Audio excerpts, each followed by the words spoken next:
Hey there, it's Randal Schwartz, your host of FLOSS Weekly, every week bringing you free Libre open source software. And coming up right and immediately, we're going to be talking to the guys with the Haiku operating system, the open source continuation of the old B-Box. Remember the B-Box? Well, come find out about it right now. Netcasts you love. From people you trust. This is Twit. Bandwidth for FLOSS Weekly is provided by Cachefly at cachefly.com.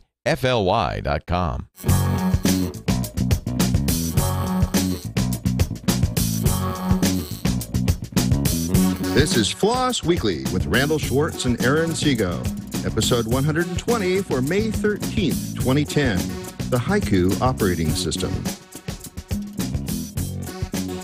It's time for FLOSS Weekly, the weekly show about free, libre, open source software. I am your host, Randal Schwartz. Merlin at Stonehenge.com. You might remember me from all the Perl stuff I've done and the Smalltalk stuff I've done, but probably most likely because you've listened to 112 of these shows before, and I've been on most of them. So I'm very happy to have another in our rotating panel of co-hosts, all sort of maybe a bit of an audition. I hope he's not too nervous this week. I'm bringing on this week none other than the very famous Siego. Aaron, welcome to the show. Hey, how's it going? Yeah, the whole audition thing, it brings me right back to my vaudevillian days. The song when I was a song and dance man or something like that. Yeah. Wait, no, these days. Go ahead. Yeah, no, these days I'm obviously working mostly exclusively in free software, and most people probably know me from the KDE project if they've heard of me at all. I'm not quite as famous as you yet, but we'll see. You never know. In some circles, you're probably a lot more famous than I am, so that all works out really nicely. And I was just going to say, we moved to a new time slot. We lost John O'Bacon. His shoes are really big to fill, so I've actually had to enlist a number of both men and women to try to fill John O's shoes. You're third in line now so far, so I hope you're not too nervous about your audition here. Absolutely not. No. Looking forward to it. Okay. It's a beautiful sunny day here. I've already had my coffee, so I think I'm juiced up and ready to go. And for those of you that can see the video, you can see that I'm back home again. I'm in LA on the 33rd floor, like I was the last couple of weeks, 43rd floor, whatever it was. I actually have my big blue Yeti mic, so I probably sound a little better than the last couple of weeks, especially 2 weeks ago. I don't know, I really messed up on that one. And I just got back, actually, from MacMania 10, which is the 51st Insight cruise that we have done. We got to be on the cruise there with a number of really cool people like Andy Ihnatko and Sascha and Derek Story, the great photographer, and all sorts of stuff. We had some really great classes. You can see pictures of that if you go to flickr.com/Randal-Schwartz. It's linked from there. So you can go see all my what I did on my summer vacation pictures. I also have been getting great feedback on the show from last week, the Mars rover driver, Scott Maxwell, Paolo Baluta. And I want to apologize, by the way. I mispronounced his name like a dozen times. It's Paolo Baluta. But I got some great feedback. Hey, Aaron, did you get a chance to see that show? I absolutely did. That was brilliant. Yeah, 6 years on, they're still going, and the challenges they are facing. I love the discussion about, how do you make this all work when it's, millions of kilometers away and a 20 megahertz processor. Yeah, I can really understand why there's so much good feedback on it. It was a brilliant show.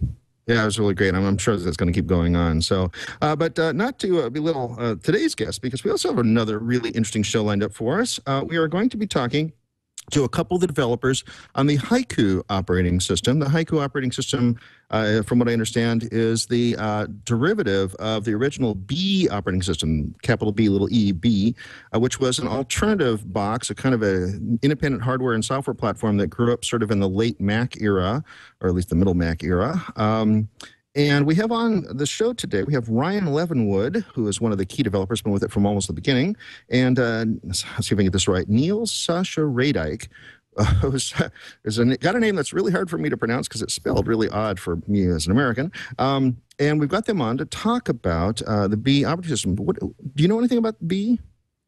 I actually worked with Benoit Schillings for a while, who was, I believe, software engineer #1. They started the software engineering after the hardware engineering at B, and he was their first guy to come in. And he actually did such seminal pieces of work is App Server on BeOS. Crazy guy.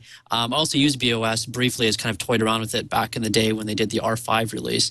I'm really looking forward to meeting these two guys, because if they're anything like Benoit, they're going to be a lot of fun. And it's really going to be interesting to see how they've transitioned what was, a proprietary operating system that, had some really great ideas but didn't quite work out in the market, and how they're transitioning that to a successful free software project. Well, let's not wait any further. Let's get them right on, shall we? Excellent. All the way from South Florida, we have Ryan Leavengood. Hello, Ryan. Hello, Randal. Hi, good to have you on the call. Thanks for being around. Thanks. Great to be here. All right, and from slightly further away, one of the reasons we moved the show to early time slot was so we could get people from Europe in on our show. We have Niels Sascha Reedijk, all the way from the Netherlands. Did I get your name right? Hi. What did you say? Sorry. Oh, I said Niels Sascha Reedijk. Is that close? It sounds perfect. Oh, very good, very good. And it's a little late. What time is it over there? About 4 or 5, probably? It's almost 7. Almost 7. Okay, great. Very cool. Well, reason we brought you guys on today is to talk about the Haiku operating system. Ryan, why don't you start by describing a little bit? I mean, we went in the intro a little bit about what Haiku is, but from the horse's mouth, as it might be, describe a little bit about what Haiku is and maybe a little bit of the history. How did it get to be? Well, Haiku is essentially an open source recreation of BeOS. And BeOS, or the B operating system, was a operating system sort of created in the 90s by a company called B Incorporated, which was basically started by a executive from Apple Europe actually, who left Apple to start his own company. His name was Jean-Louis Gassi.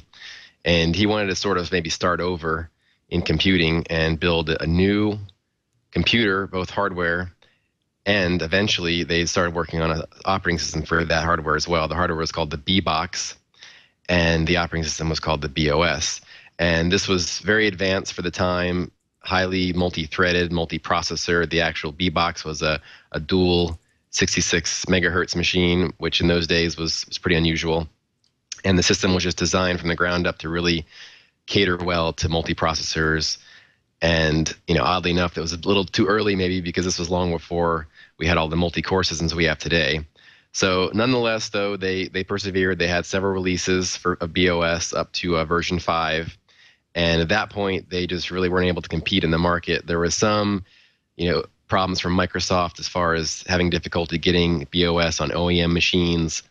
And, Microsoft was flexing their monopoly muscle in that case, and sort of did this thing called a focus shift, where they moved to try to do internet appliances. And that didn't work out too well, so they eventually went out of business. And nonetheless, they still built a pretty big following of enthusiasts who really liked the system a lot. And a lot of those people didn't want to see it die. And so because of Linux and other open source projects, the basic idea was the best way to continue the legacy of BeOS was to recreate it in open source. And so therefore, the Haiku project, which was called Open BeOS originally, was started in August of 2001. And obviously, we couldn't use the name Open BeOS for very long. So a few years later, there was a contest, essentially, to come up with a new name. And Haiku was one of the choices, and ended up being the one that won. And the cute anecdote associated with the word Haiku and BeOS is that the browser Net Positive that came with BeOS used to have Haiku error messages.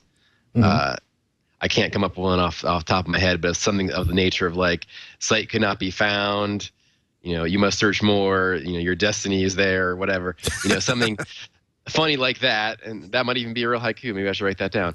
I think the wrong number of syllables in the middle flares there, but that's yeah, okay. you're probably right. I do have some examples, but you can even find those on the web. They're still archived, so you can take a look at those. But anyway, so Haiku basically has been in development since 2001 and just had some slow progress. And finally, in last year, in September of 2009, we had our first alpha release, which we call R1A1. So the R1 is release 1, and that is the sort of release terminology versioning from BeOS. And Alpha 1 obviously is the first alpha. And we also just 2 days ago on Monday had our Alpha 2 released. So we're trying to, move a little faster, have more of a release often, maybe not early in this case, but release often sort of mindset and move forward to our first release 1. Well, thanks for the summary of that. Good having you on the show today, guys. I really appreciate you coming on. No, just kidding. So let's go back to the beginning here a little bit. You covered 10 years in 2 minutes. That was really pretty cool. Yeah, hopefully it wasn't over the top. Hey, Wikipedia's there for people who really want to dig into it. Yeah, you can find out more at the site. No, just kidding. Let's go back to the beginning. The B machine now, that seemed pretty radical at the time, although by today's standards, that would actually be a pretty almost lame box, right? Yeah, I mean, in those days, having dual processors was not unheard of, but for a desktop machine, it was very unusual. I mean, like as I said, this was long before multi-core became how prevalent that it is today. I mean, obviously, people who know technology know that we had to basically do multi-cores to get any more speed because we just couldn't make the transistors any smaller to get more gigahertz and all that. So that's what's so funny about BeOS. It was kind of before its time, and that's why Haiku, even though it's sort of a recreation of a 10-year-old operating system, is still very apropos now because we have all these multi-core machines, and people who've used it on those and even on netbooks with slow processors have found it to be very fast. So a little more about the B-Box. It had a funny evolution. It started off with, of all things, these processors from AT&T called Hobbit processors, which I'm sure all the Lord of the Rings fans will find that funny. And literally, I believe it was Steve Sackerman, who was one of the early employees at B, practically soldered this machine together himself. And with these Hobbit processors, which I think he picked up at like Fry's or just some random California computer shop, and he put those together, and that was the first thing they did. They did the B box before they even worked on the BeOS because they were actually going to try to license an operating system instead of writing their own, but they didn't find anything that was good enough, so they had to write their own. And eventually the hardware sort of died off, and B shows the nature of the design of it and how good it was able to be ported from that Hobbit to PowerPC machines and eventually to Intel as well. So there was basically 3 different architectures that it ran against in relatively short period of time that it was out. I like the idea of starting a machine back from scratch like that. I mean, it sounds really reminiscent of the stories I've heard about Wozniak and then Steve Jobs starting at Apple. Maybe that's the way everything else started, like in garages back then. Now, what was Apple doing at the time? That just had the early Macs at that point, right? Yes, that's actually, Apple has some involvement with B because, of course, as I said, John Louis Cassie was an executive in Apple Europe, and he left the company to start B. And a lot of people sort of see some of the Apple GUI design in the BeOS GUI, which was always well received and well liked. And but basically, what happened is, as a lot of people know, Mac OS 9 or Classic or whatever, the older Mac OS before Mac OS 10 was getting very long in the tooth.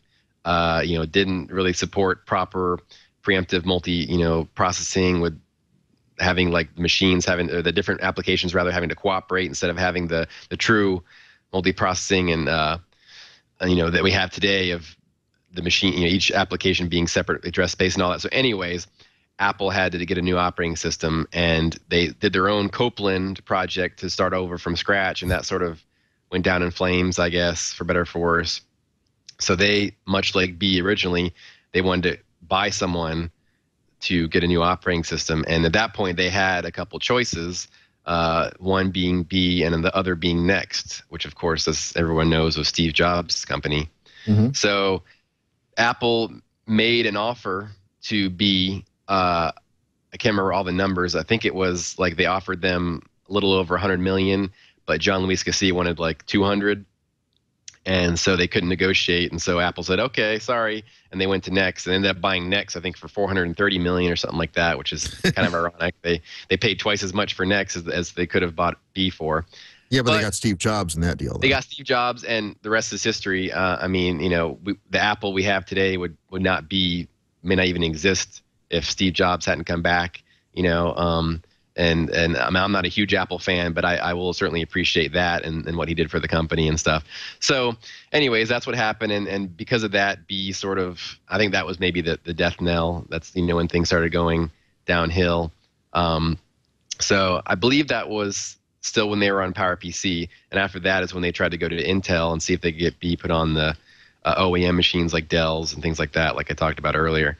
But that didn't work out, as I said, because Microsoft basically would revoke their cheap OEM licenses to any OEM who put another operating system alongside. So you couldn't even buy a machine with like Windows and a little B to try out.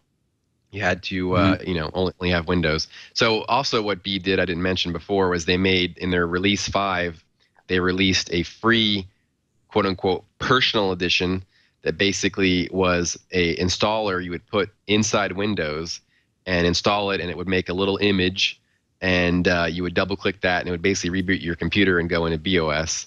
And that was pretty cool, and it was like only like 200 megabytes and full operating system in that amount of space. And that actually ended up being reused once B went out of business to create various sort of BeOS distros, so to speak, that kind of kept it going until Haiku was in a more usable state. So. I remember when BeOS did that move and they actually started producing the personal edition, and I was working in a software shop at the time where a lot of the guys were like, oh, this is great, this is awesome. We had these discussions whether or not B had any future. And I was in the position that it probably didn't. The reason why was because it's proprietary. And I said if they went open source with it, they might have a future. So it's kind of neat to see that there is this free operating system now that is actually, the successor of B that's still alive, even though the original B isn't. And there's that difference between, free and closed. Obviously, you're not the only operating system out there either. There are a lot of free and open source software systems. I mean, even Apple's OS X has a foundational layer that's, free and open source software. How do you see B stacking up to, comparing alongside, or where is the position of B in a world where there is the Linux and the Mac OS X and these other systems? Basically, I think the power that we have with Haiku, that we're building on the foundation of the B operating system, is the cohesiveness of a single system.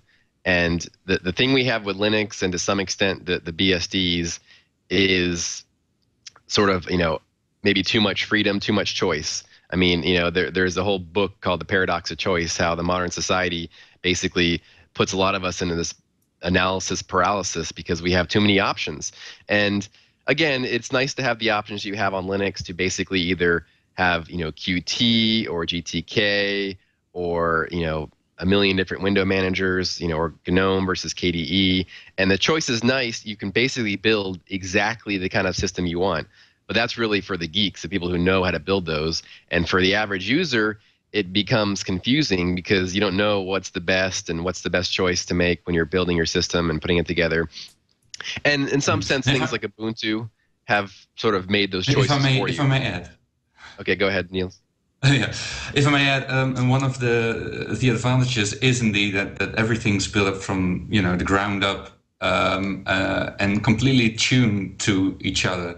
I know that BeOS used to get a lot of wow responses from people when they saw it playing different video files and doing some OpenGL on a single Pentium 200 or less. And I think the reason that they could have done it is not only the smart architecture, but also if you control the kernel and the window manager and the interface to the graphic cards, you know exactly where to tweak to get the best desktop performance. Whereas where you have a Linux, the kernel by itself is pretty much generic or slightly biased towards the server operating system. And you have all these components that are compatible but not really warmed up to each other. So does this imply that you guys are having to write a lot of the application software yourself from the ground up? And if so, you talked about choice and simplifying that, which is really a compelling idea. How does the whole application space relate to the choices available in Haiku, and how are you folks moving that side of it forward? Well, basically, as Niels said, we have almost everything that an application developer would need in the system as part of the system, as part of a cohesive API. And what that allows for an application developer is ideally a very minimal need for external libraries. And we all know the DLL hell that you can get into with Windows, that basically this problem has been solved to some extent in Linux with their very, very complex package management systems.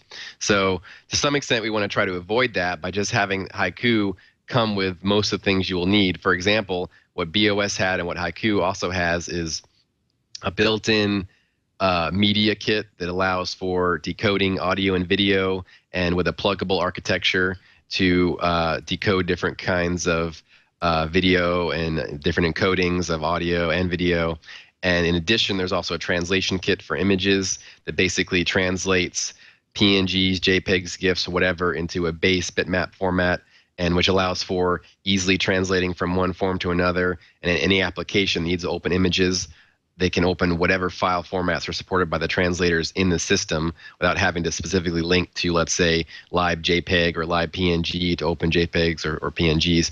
And so what we have there is that allows for more complex application to be written just on the base system without needing a lot of dependencies. And that's the ideal that we want to have. And we also want the APIs to be so good and to mesh so well together that no one will really want to pull in anything externally. Now, with that said, it would be dumb of us not to make use of all the great open source code out there, and we do. And what we've done is just use it in a way that is still cohesive with the Haiku system and the legacy of BeOS by basically hiding a lot of the code that would have a different interface behind the APIs inside Haiku. A big example of that being Ffmpeg, which a lot of people will know is a very big video decoding project. We have that basically behind our media kit to do a lot of the heavy lifting to decode a lot of the modern video. And in the same way, we use FreeType to do the font rendering.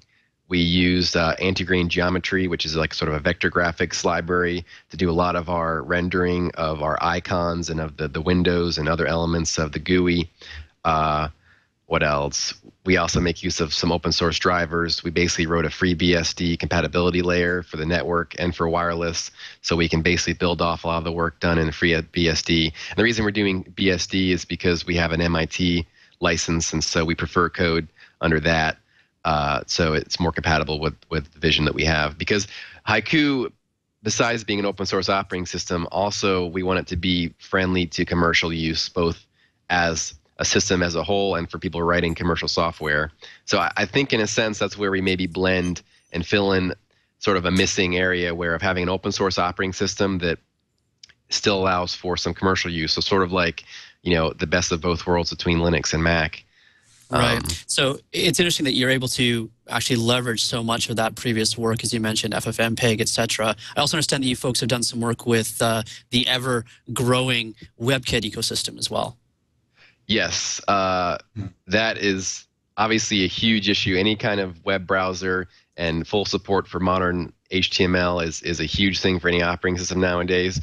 So for a long time, that was really lacking on Haiku and BeOS. We had a port of Firefox, and the developers who did that were geniuses to do what they did, but basically there was a lot of difficulty in that because there was basically some pushback from upstream from Firefox and not allow some of the patches because BeOS was getting so old, and we were also on a very old compiler, GCC 2.93. So basically the only way forward was to make use of WebKit. So in 2007, I actually took on a bounty at a website called Haikuware to port WebKit to Haiku, at least get an initial port going. And I did that. It honestly, to be perfectly honest, wasn't a massive success. I did get it compiling, and it worked to some extent, but it still was lacking a lot. And then I got busy with work and other things and wasn't able to continue working on that. But we sort of brought it back from the dead in the Google Summer of Code 2009 last year, where my student Maxime Simon basically sort of updated that port and brought in a lot of newer code from WebKit and kind of kept it going. And then finally, the beginning of this year, we actually were able to hire one of our long-term developers, Steven Asmus, to basically continue that port. And he's done a fantastic job, basically fleshed out a lot of things that I wasn't able to finish before, and also basically wrote a new browser called Web Positive, which, if you remember before, I talked about the BeOS browser Net Positive. So that's sort of a mashing of WebKit and Net Positive to come up with our new browser. And we actually were able to release that browser with the alpha release, Alpha 2, a few days ago. So it's kind of really getting out there in the wild, and still needs a lot of work. It's not Chrome. It's not Safari yet, but it's definitely making progress. And obviously, because we were able to build off of the massive foundation of WebKit, which is a really well-designed system, and it's getting better and better every day. There are so many people from Apple and Google just putting a lot of work into that it's basically just pretty easy for us just to build off of that. I want to get into something you talked about a little bit earlier. You talked about the API being sort of unified because it's one operating system interface, and you were doing things like hiding Ffmpeg behind that API. And I'm kind of curious about that because, like, if I'm, say, programming for Linux or FreeBSD or something, I get to look at the Ffmpeg documentation and understand its current interface and know that it's going to be future upward compatible, most likely. I know it changes occasionally, but so I can build my app better, stronger, and faster in the future because the API changes to match the actual API of Ffmpeg. Now, if you're locking in an API sort of layer in between that, so you're sort of one layer removed from Ffmpeg, aren't you hiding some of this? I mean, aren't you kind of locking in at a specific version of Ffmpeg and not able to really take advantage of future features? No, actually, what you're doing by putting a layer in between is providing more flexibility.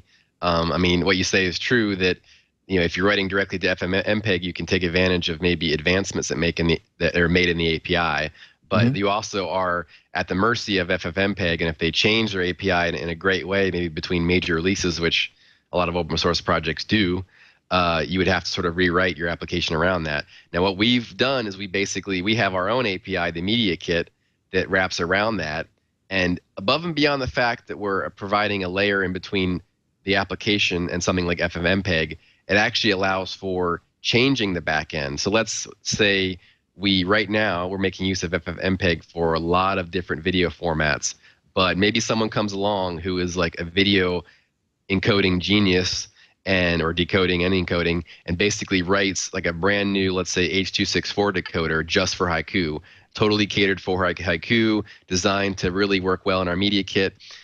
Basically, any applications who need to decode H.264, which might now use the Ffmpeg backend, will transparently be able to use this new backend for this new encoder that someone wrote without actually having to change the application. So in a sense, because we've decoupled from Ffmpeg, there's no longer a dependency on it. So if something better comes along, you can more easily switch. Yeah, it's I a very understand smart way of future-proofing that. Absolutely. Yeah. I understand the ability by putting the indirect layer there. Obviously, you're going to be isolating yourself from possible backend component changes. But I'm also now wondering. Then you've sort of built with Haiku an entirely separate ecosystem. What can I do as a software developer then if I'm creating an open source project that I want to run as an app on Haiku and also want to run it on Linux and FreeBSD? What are my options there? Is there anything I can write that's cross-compatible? Well, we actually did have a Qt port recently completed by some people outside of Haiku, and we've actually had quite a few Qt applications ported over to Haiku. So if someone wants to write a multi-platform application, I think using Qt is a way to go, and they could then basically leverage that on Haiku and on Linux and Windows and wherever else that the Qt framework runs. So that is an option, but generally, what we're trying to do with Haiku is, much the same way maybe with Mac OS 10. I mean, and generally, if you're going to write a Mac OS 10 application in Objective-C, you're writing it for the Mac, and you can take advantage of all the applications and libraries, really APIs that are available on the Mac that make it unique, that make it powerful, and you can write your application to make use of those. And the problem is, whenever you have to go multi-platform, you sort of have to either make a choice to have the core of your application that's truly multi-platform, totally separate, and then write very complex layers for each operating system that look very native, or you do a little higher approach where you write like something in Qt that's sort of multi-platform, and you sort of go to the lowest common denominator to some extent, because there's, your application can only make use of what's provided in that framework, and that may be limited to what's provided in all the systems that runs on. And we've seen that a lot with Java and the various GUIs associated with Java. So generally, you can write a multi-platform application that will run in Haiku if you use Qt, and we could basically port GTK and other frameworks like that probably pretty easily to Haiku. They've already been ported to Windows and outside the Linux ecosystem. But in general, in the same way that you want to take, advantage of the power of the APIs on the Mac when you write a Mac application, I think the same thing applies to Haiku. I mean, long term, we hope that we'll have a platform that's compelling enough, that's easy enough to develop for, that people want to write applications directly for Haiku and make use of the APIs that are available. I mean, you can see sort of what's happened with the iPhone and the iPad, where people have really jumped on board of that. Now, will Haiku become that popular? If we're lucky, maybe, but we have to be realistic. But it could be, a platform that could get some popularity and maybe also have its own tablet or whatever in the future.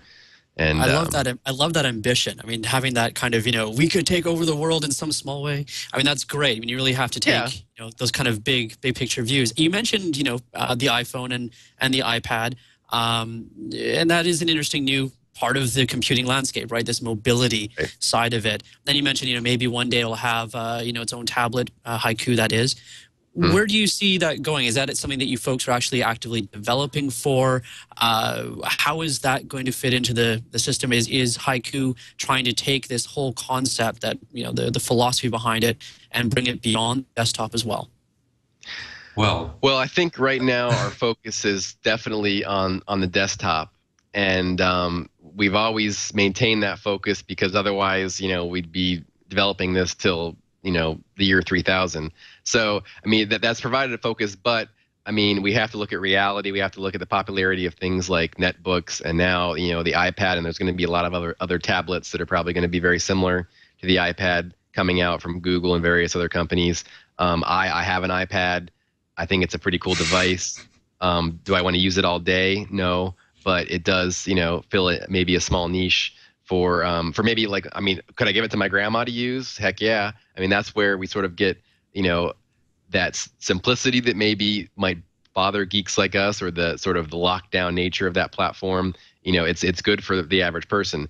So as far as Haiku is concerned, right now we're really focusing on the desktop as far as what the active developers are doing. But I know I certainly have been keeping things in mind. And what we did do last year in the Summer of Code 2009 was have a student work on an ARM port, because a lot of these devices like the iPhone, the iPad, they're basically running on ARM platforms. The iPad has a new chip, but it's still ARM. And so basically, in the same way that B was ported from this Hobbit to PowerPC to Intel, we're focused on Intel right now with Haiku, but we want to eventually move to maybe having it multi-platform as well, and have an ARM port, maybe a PowerPC port, and certainly an x64 port. Which is, again, that's very ambitious. Yeah, I think that's really cool. You keep mentioning we in the terms of, we're developing this and we're creating these things. Maybe Niels, you could tell us a bit about the actual, the people structure around and behind Haiku. What is that actual, who is the we? What is the we doing? And if I wanted to try it out and get involved in this we, how would I do that? Well, who is we? I would say that there is the group of developers who are actually, many of them are quite long already involved since the beginning, since 2001 or close after. And there's been this constant group of core developers who really put in all their work and are finally, in a way, getting rewarded. And at the same time, I think we managed to have a very open community through the openness of our websites and various open mailing lists for everybody to get into and contribute to. And I mean, in the true spirit of open source, we're also very open to patches. And one of the things I like is because the project is reasonably small in terms of manpower. I'm not sure. I think there are about 65 SVN committers currently. So that's really small, especially when you compare to other things. But that makes it everybody very approachable. And I must say, also meeting people in real life, but also seeing how ideas and patches are accepted on mailing list. I guess that's a way to enter. Certainly. Cool. I was looking at the website earlier today, and I was really impressed with the level of documentation you folks have done. That's unusual for a free software project. I have to give you, major props for that. Really well done, I think. And that it really helps make the project, give it an approachable face. I also understand that there's a nonprofit organization behind it. currently. Maybe tell us a bit about that, and also give us some pointers as to where to go to actually get this stuff. Well, Ryan is on the board, so I guess he's better equipped to handle this question. Yeah, basically in 2003, the founder of the project, who I haven't mentioned yet, Michael Phipps, he started this nonprofit called Haiku Inc. to basically have two purposes: to take donations to help support the project, and also to hold the copyrights for the code. And so generally when people contribute to Haiku, they generally assign the copyrights to Haiku Inc. And it's all released under the MIT license. And so that's essentially the two main purposes of the board. And it sort of serves as sort of a body, not that controls the project to any extent. Mostly the control is under the core contributors, which is mostly developers, but also people like Niels and other people who work on the documentation you mentioned, who've done a great job, as you said. But basically, yeah, that's what Haiku Inc. is. It's a nonprofit, and people can donate, and we certainly appreciate donations. And as far as getting involved with the project as a developer or as any other person, a documentation or a translator, we're actually working on a lot of translations at the moment, because we recently had a localization kit that's put into use. Just go to the website. First, I would say if you've never tried Haiku, you should maybe download it. Like I said, we just have a fresh new Alpha 2 release, which has a lot of bug fixes over the Alpha 1 release and some new features. Just go to haiku-os.org/get-haiku, and it's on, or just go to haiku-os.org, and on the main page will be a big button to download the alpha. And you can put that on a USB stick or burn it to a CD-ROM. It's a live CD. You can just pop it in one of your computers and try it out. And hopefully if the drivers are available for your device, you'll be able to play around with it. And if it works in a live CD, it's a good chance it'll work if you install it as well. So a lot of people like to try it out on netbooks, things like that. I mean, maybe if you had a netbook sitting around that you haven't used for a while because it's just too slow or you just don't like it, maybe just try Haiku on that. A lot of people are really impressed at how fast it runs on it. Now, as far as becoming a developer, as Niels said, we love patches. So let's say you try out Haiku, you're playing around with it, you notice a little bug. It could be something small, something's misspelled, a button doesn't work the way you would think, whatever. You can basically take a look at the code. You can actually check out that code inside Haiku over SVN. We also have a Git clone of our SVN repo if people who prefer Git. And you can download it. The code is very well laid out. There's basically a source directory, and there's apps, servers, and the various parts of the system, and you can pretty quickly find something.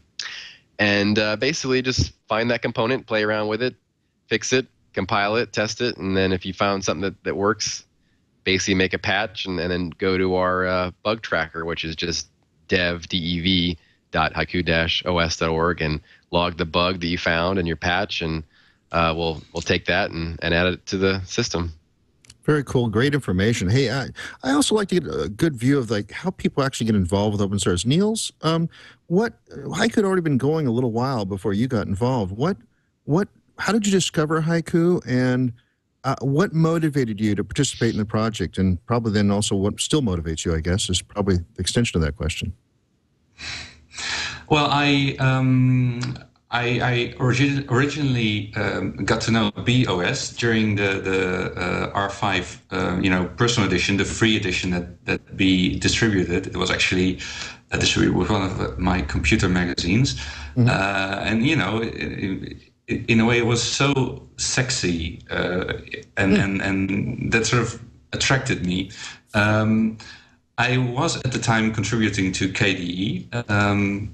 With probably the idea that was going to be Linux on the desktop, but I slowly, I sort of got the feeling this might not really be it. A few years later, after B already collapsed, I tried it again, and I thought, let's see what's happening with this. And I realized B is dead, but OpenBeOS, then it was called, lives. I think the potential I saw and still see in it is the small cohesive way it works. And quite frankly, it's also really nice to work with the other people who are contributing. So in that sense, it's not only the true belief in the software, but also the small, nice team of people you're working with. Wow, and that just keeps you motivated. Now, are you planning on making some sort of living off of this eventually, or is this always going to be a hobby for you? No, I of course I plan to marry someone rich, so I don't really plan to work. It was that easy. No, to me this is a hobby, but I certainly do see business opportunities, and I hope people will seize them. You sort of see that software becomes more, or sale of software is not really something you make a living with, but services are very interesting, and especially with web technologies becoming so prominent, a small, coherent, tight operating system on netbooks or low level or low performance hardware is somewhere I see a future in.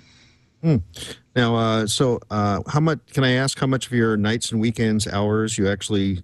Maybe you don't want to look at this, but how much do you actually spend on working on Haiku? I think I spend around 8 to 10 hours a week. But I'm a week, yes. Okay, I was going to say not a day. That would be hard to do that. No. And Ryan, same question. How did you get involved with? When did you first discover Haiku? I think you were there from before it was called Haiku, then, right? And what got you involved and keeps you motivated? Well, much like Niels, I sort of learned about BeOS around the R5 days. Actually, a little before that, I actually signed up to be a developer. I was in college, pretty young, but basically I was at university, so I think B sent some sample CDs and things there, so I played around with it and signed up to be a developer. They sent the releases for free to developers, so I got version 3 and 4 and 4.5, and then eventually I just got the personal edition for R5, and I actually used it for a summer in school, and that was a lot of fun. And then, once B disappeared, it was sort of disappointing, but then I saw this open source project, and at that point I'd been interested in Linux for a while and other open source operating systems, so it seemed like a good fit. So I just did some small things in the beginning. I wrote some documentation on Jam, which is the build tool that we still use to build Haiku. It's also used by FreeType and Boost, and it's from the people who did Perforce source management system. Pretty cool little build, a lot different than Make. Has its flaws, but it's not bad. And I actually wrote like a little documentation about that, and I wrote this thing called the Jam file engine, which is basically modeled after the Make file engine, which is something that came with B, like a really simple way to make a text file, Make file to build a B application. And that was back in 2002 or so, and I kind of took some time off, did other things, sort of came back to the project, I don't know, maybe 4 or 5 years ago. And I put probably not that many hours. It varies, like basically how much I'm working and like other work and what kind of other things I'm doing. But I'll maybe put, also maybe 8 to 10 hours a week. Lately, not as much because I've been busy with some other things. But as far as what keeps me motivated, it's just like I have this real nostalgic feeling about BeOS, and it's not all nostalgia, but I also see a future in it. I really honestly get very frustrated with almost all the operating systems I use nowadays. I mostly use Linux, and it's made a lot of improvements, but there's still issues that cause me to pull my hair out. Windows is a disaster, especially Vista. Maybe 7 is better, and then Mac really isn't bad, but I basically refuse to drink the Mac Kool-Aid. Essentially, I'm using a Mac now. It's my girlfriend's MacBook, and I've done a lot of work on Macs in some of my jobs. But it's one of those things where it's just just something that bothers me a little bit about Apple. Of course, I still bought an iPad, so maybe I'm starting to swallow the Kool-Aid. But what I see with Haiku is just a system where I'm a developer, but I'm more of a Ruby guy. I'm not an expert in C++ and assembly and the low-level languages that Haiku's built with, but the code is so understandable and so well composed and separated in its components that I can literally be using Haiku, see a little bug, and probably within an hour have it fixed, and feel like I've made a contribution. And because of the small community we have, even small contributions like that are really appreciated. It's one of those things where, if you're developing for something like Linux, it's still rewarding. All things like that are, but you're still like one guy of bajillions. Whereas right now Haiku's a small system, and we've made a lot of really good progress. And so it's not like we're stagnating, but we still have a small core group, and someone can come along and make a really big difference and really produce something that they can be proud of. And that's kind of what keeps me motivated working on it as well. Very cool. Niels, just one more question there. So how much software, as in how usable is this thing now or will be in the near future? I mean, do you have basic text editing, basic image editing, video production? And how much of that is stuff that can be ported from other open source projects? Will it port very readily? I know we talked a little bit about portability before, but so what can I do with this if I download it and plug it in? Well, you could, if you are a basic text editing, like plain text editing, yes, sure. There is an Abbey word port, which I don't know whether it works on Haiku. It was originally written for BeOS, and it's aging. The problem is with doing a major port like OpenOffice is that it requires Java. The build system is actually very dependent on it. So that's not going to happen soon. At the same time, the fact that we are starting to release stuff now is in an interesting period where, for example, Microsoft is putting its Office software online. Google is. And in that sense, I don't know whether you can still say we're behind the facts. Maybe, the facts will catch up with us instead of we have to catch up with the facts. Image editing, there is obviously nothing big like Photoshop, but there's a neat little tool called Wonderbrush written by one of the core developers. And people actually quite like it because it works. I must say I'm not an image editor, so I haven't used it. I think there is a free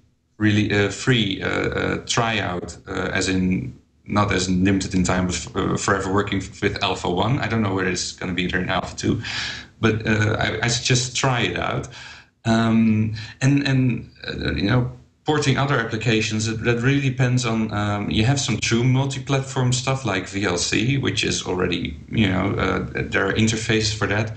The game, which I actually enjoy playing, Open Transport Tycoon, also has a port. I don't know whether it's maintained, but it's cool. And so things that are by nature very multi-platform are easy to be ported. I'm really convinced that the time is catching up with us in terms of that the web is the new frontier in a way. So I think WebKit is a big step in the right direction, and maybe this is a problem that will solve itself. Well, it sounds like you've got a really great platform to start with, at least to experiment and look at independently. I mean, it's nice to have something out there that's not Linux, not BSD, some third way of building operating systems that's complete from top to bottom. And for those of us, for those of you guys, sorry, not me, but played with the B machines back in the day, this will certainly bring back some memories. Niels, any last words for our audience? Yes, do try Alpha 2. It runs perfectly in most emulators. We even have pre-built images for you. There's a cool USB boot or CD boot. So go to the website now, download it, try it out, fall in love with it. And I mean, if you like it, start contributing. And you can start with small things like writing good bug reports and get sucked in, I would say. Great. And Ryan, any brief words? Yeah. I'll just say that, what Niels said is true.